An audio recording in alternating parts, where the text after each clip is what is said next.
taking a look at H20 liquid mask. This is something I've actually used a lot of previously and I really liked it. I found it much quicker than using masking tape to protect glass when painting windows.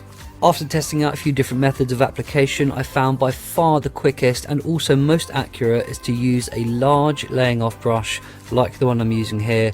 Just look how fast I'm getting that glass coated. Now I've done this in just over 1 minute and 20 seconds, so as it requires 2 coats, that's under 3 minutes to fully protect the glass on this window.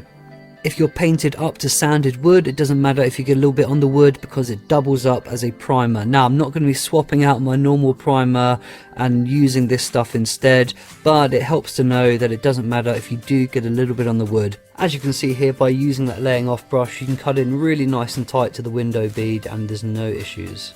Stick around for the upcoming video where I'm going to show you how to remove it, which is definitely the most satisfying part. Hi guys, in today's video I'm going to be